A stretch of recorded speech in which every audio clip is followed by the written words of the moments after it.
درخواست کی کہ میرے پروردگار 40 سال تک میں نے سنسان اور بیابان جنگل کے اندر میری پیشانی کو رگڑا ہے، کیا تو مجھ سے راضی ہوا کہ نہیں ہوا؟ غیب سے آواز آئی کہ میرے بندے، میری رضا ماں کی رضا ہے، تو نے اپنی ماں کو ناراض کر دیا تھا، تیری ماں اس حال میں دنیا سے رخصت ہوئی کہ وہ تجھ سے ناراض تھی، تو میری رضامندی ماں کی رضامندی میں ہے اور میری ناراضگی ماں کی ناراضگی میں۔ کتنا بڑا مبارک رشتہ ہے، لیکن اللہ تعالیٰ نے سب سے پہلا رشتہ ماں باپ کا نہیں بنایا، ماں بیٹے کا، باپ بیٹے کا نہیں بنایا، سب سے پہلا رشتہ اللہ تعالیٰ نے میاں اور بیوی کا بنایا، حضرت آدم علیہ السلام اور حضرت حوا۔ اب میرے بھائیو، اس رشتے کو برقرار رکھنے کے لیے قرآن کے اندر ان گنت آیتیں، بعض صورتیں تو ایسی ہیں کہ اس رشتے کو چلانے کے لیے محبتوں کے ساتھ اللہ تعالیٰ نے پھیر پھیر کر کے قرآن کے اندر آیاتیں بیان کی تاکہ رشتہ اخیر تک، موت تک اور جنت تک برقرار رہے۔ یہ رشتہ دنیا سے چلتا ہے اور اخیر تک موت کے بعد اللہ تعالیٰ اس کو جنت تک چلائے گا۔ تو ہم دعا کرتے ہیں، ہم نیت کریں، آپ نے شرکت کی ہے نکاح میں آنے کی، یہ بھی ایک بہت بڑی عبادت ہے۔ ایک آدمی نفل نماز پڑھے اور ایک آدمی نکاح کی مجلس میں شرکت کرے۔ علماء فرماتے ہیں، خاص کر امام ابو حنیفہ، کہ وہ آدمی جو نکاح کی مجلس کے اندر بیٹھا ہوا ہے یہ ثواب میں بڑھا ہوا ہے اس آدمی کے مقابلے میں جو نفل نماز پڑھتا ہے۔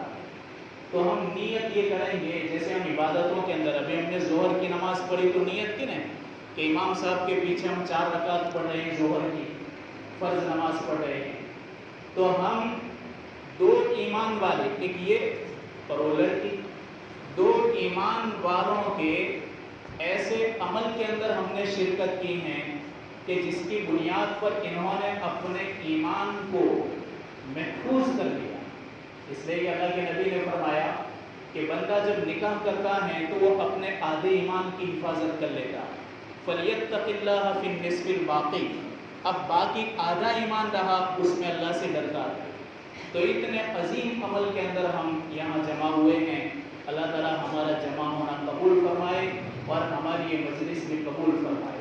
لیکن میرے بھائیوں، جب مبارک عمل ہوتا ہے اور جب رسم و رواج جنم لیتی ہیں اور اللہ کو ناراض کر کے مخلوق کو راضی کیا جاتا ہے، دکھلاوے کیے جاتے ہیں، لوگوں کو بتلایا جاتا ہے، تو اللہ تعالیٰ ساری برکتوں کو ختم کر دیتا ہے۔ جب اللہ ناراض ہوتا ہے تو برکتیں ختم ہو جاتی ہیں، مٹ جاتی ہیں، اور جس کام سے اللہ برکتوں کو اٹھا لیتا ہے اس کام کے اندر کوئی بھلائی باقی نہیں ہے۔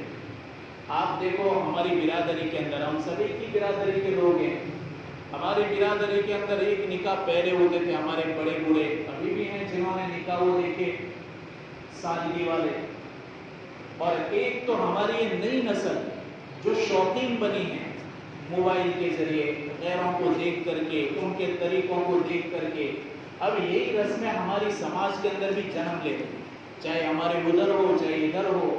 میرے بھائیوں، ہم سب کو بچنا ضروری ہے، اس لیے کہ ایک رسم آتی ہے اور کئی سنتوں کو مٹا دیتی ہے، اور ایک سنت زندہ ہوتی ہے، اللہ تعالیٰ برکتوں کو نازل کرتا ہے اور سنسار کے اندر بھی اللہ تعالیٰ محبتیں نازل کرتا ہے، اور جہاں اللہ کو ناراض کیا جاتا ہے تو ساری سنسار کی برکتیں ختم ہو جاتی ہیں۔ اس لیے ہم سب دل پر لیں کہ جہاں تک ہو سکے ہم شادی بیاہ کے اندر تماشا نہ بنائیں۔ ایک کی دیکھ کر کے تماشے ہوتے، ایک نے کیا، دوسرا دیکھ کر کے ترقی ہوئی، پھر تیسرے نے ترقی ہوئی، آہستہ آہستہ ایک کا کیا ہوا عمل کہاں جا کر کے رکتا ہے۔ ایک رسم مٹتی نہیں ہے، اتنے میں دوسری رسم آ جائے، اس لیے جہاں تک ہو سکے ہم اس سے پرہیز کریں۔ اللہ کے حبیب نے مغیرہ ابن شعبہ رضی اللہ تعالی عنہ، انہوں نے جب رشتہ ان کا ہوا، منگنی ہوئی، بڑے خوش نظر آ رہے تھے، اللہ کے نبی نے پوچھا مغیرہ خوش نظر آ رہے ہو؟ کہا یا رسول اللہ میرا منہ میٹھا ہوا ہے۔ کہا کیا ہوا؟ کہا میری منگنی ہو گئی۔ آپ نے پوچھا کہ منگنی ہوئی تو نے لڑکی کو دیکھا؟ کہا نہیں۔ اب عرب کے اندر لڑکی کو دیکھنا اتنا عیب سمجھا جاتا، اتنا عیب سمجھا جاتا کہ رشتہ کون کرتے؟ ماں باپ. لیکن لڑکے کو حق نہیں ہوتا تھا کہ وہ اپنے ہونے والی بیوی کو دیکھے، نکاح سے کرے. اتنا عیب تھا. ایسے ماحول میں ہمارے نبی نے مغیرہ ابن شعبہ کو کہا کہ تو نے لڑکی کو دیکھا؟ کہا کہ نہیں. آپ نے فرمایا جاؤ دیکھ کے آؤ، اس لیے کہ تم کو موت تک یہ سنسار نبھانا ہے. اب تمہاری آنکھوں کو اور نظروں کو بڑی لگ رہی ہے کہ نہیں، تم دیکھ کر کے آؤ. تم مغیرہ کھڑے رہے، اس لیے کہ عرب کا دستور تھا کہ دیکھنے کی عادت ہی نہیں تھی اور لوگ اس کو عیب سمجھتے تھے.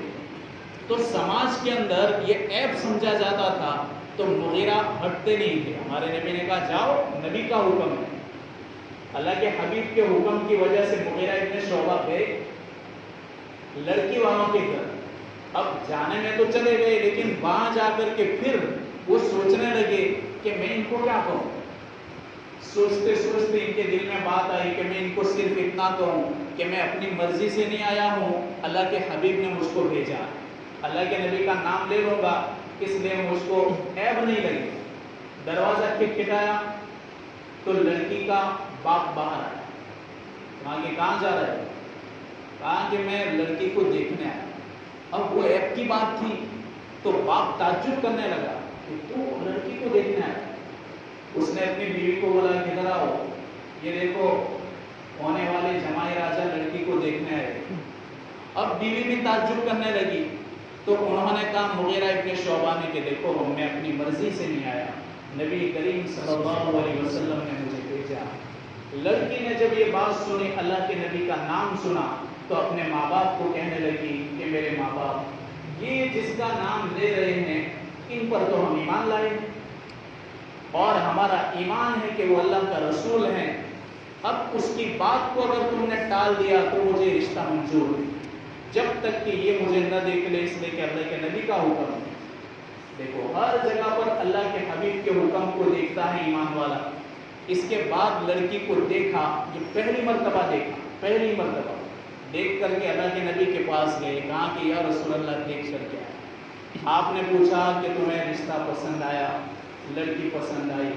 کہا کہ یہ ہمارے نبی نے ایک زندگی کا طریقہ بتایا کہ اس سنسار کو محبت کے ساتھ چلانے کے لیے اور اس کو زندہ رکھنے کے لیے ہمارے نبی نے مغیرہ ابن شعبہ کی مثال کو قیامت تک کی نسلوں کے لیے آباد کر دیا، زندہ کر دیا. اس لیے جہاں تک ہو سکے اونچ نیچ آوے تو ادھر بھی قرآن نے تعلیم دی ہے، لڑکے والوں کو بھی لڑکی والوں کو بھی تعلیم دی ہے کہ اونچ نیچ آتا رہتا ہے. کبھی ہم دیکھتے ہیں دو بھائی لڑتے ہیں، دو بہنیں لڑتی ہیں اور باپ بیٹا کبھی لڑتا ہے، ماں بیٹی لڑ پڑتی ہے، دو پارٹنر ہوتے ہیں وہ لڑتے ہیں، حالانکہ وہ دور دور رہتے ہیں لیکن پھر بھی لڑ پڑتے ہیں. اب یہ تو 24 گھنٹے کے دونوں ساتھی ہیں تو اونچ نیچ تو ہوگا. جب وہ دور رہتے ہیں پھر بھی لڑائی ہو جاتی ہے تو کبھی اونچ نیچ ہوتا ہے. تو اس میں بہترین تعلیم قرآن نے دی، نبی کریم صلی اللہ علیہ وسلم نے بہترین تعلیم دی کہ سمجھدار لوگ اپنی سمجھ بوجھ سے ضد نہ کرے، بغیر کسی ضد کے عقل مند لوگ اس معاملے کو کوئی بڑا نہ کرے، عقل مندی کے ساتھ چھوٹے معاملے ہوتے ہیں ان کو سلجھائے. میرے بھائیو ضد کی وجہ سے تو آپ دیکھو ہماری سماج گودرا کے اندر دیکھو دارالصلح میں ہمارے مفتی صاحب کام کرتے ہیں، کتنے زیادہ کیسز حل ہوئے، اس کے باوجود ہزاروں کیسز آج بھی کورٹ کے اندر، آج بھی عدالت میں چھوٹی چھوٹی باتوں کے اوپر ضد ہٹ گرمی. عورتوں کے ہاتھ میں معاملے چلے جاتے ہیں تو سارے معاملے بگڑ جاتے ہیں. جب مرد انجان بنتے ہیں اور معاملات کو خود نہیں سمجھتے اور یہ سارا کنٹرول عورتوں کے ہاتھ میں چلا جاتا ہے تو ساری خیر اور برکت ہی ختم ہو جاتی ہے. اس لیے بہت ضروری ہے کہ اللہ تعالیٰ نے ہم کو عقل سلیم دی ہیں. جہاں تک ہو سکے عقل مند لوگ، وڈیل لوگ اپنی سماج کے اندر بھی، ہماری یہاں سماج کے اندر بھی جو کوئی ایسے معاملات ہو تو ان کو آگے آنا چاہیے اور ایسے معاملات کو سلجھانا چاہیے. انشاءاللہ اللہ تعالیٰ، ہم کو لگتا نہیں یہ چھوٹا عمل، لیکن اس کے صدقے میں اللہ تعالیٰ جنت الفردوس عطا کرے گا اور اللہ ہمیں جنتوں کا مالک بنائے گا. اللہ تبارک و تعالیٰ کہنے سننے سے زیادہ عمل کی توفیق عطا فرمائے. وکیل صاحب سلیمان